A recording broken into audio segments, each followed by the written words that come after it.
Hi guys, welcome back to my channel. আমি প্রিয়া। আশা করি তোমরা ভালো আছো, সুস্থ আছো। আমিও খুব ভালো আছি। নতুন একটা ব্লগে অনেক অনেক স্বাগতম। আজকের ব্লগটা করার কারণ আমি আমার মেয়েকে স্কুল থেকে আনতে যাচ্ছি। আমি কোনোদিন স্কুলে দিয়ে আসা বা নিয়ে আসা এগুলো করি না, এগুলো বাবা মা করে।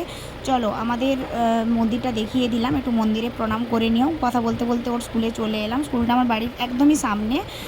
দেখলাম ও পড়তে বসছিল, মানে পড়া কমপ্লিট হয়ে গেছে, আমাকে দেখে ছুটে চলে এলো, বলছে তুমি ভাতটা নিয়ে নাও। আর আজকে খিচুড়ি হয়নি, ভাত হয়েছে, তাই ভাতটা আমি নিয়ে নিলাম।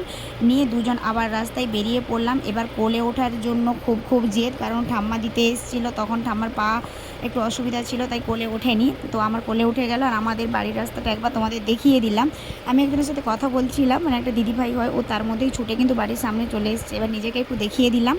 এই যে বাড়ির সামনে একদম চলে এসছে, এসে বলছে আমি তোমার আগে চলে এসেছি, তোমাকে ছেড়ে দিয়ে চলে এসেছিলাম, এরকম বললো। তো এখন আমি পুকুর পাড়ে বসে আছি। তো ভিডিওটা যদি ভালো লাগে লাইক কমেন্ট শেয়ার করে দিও। তো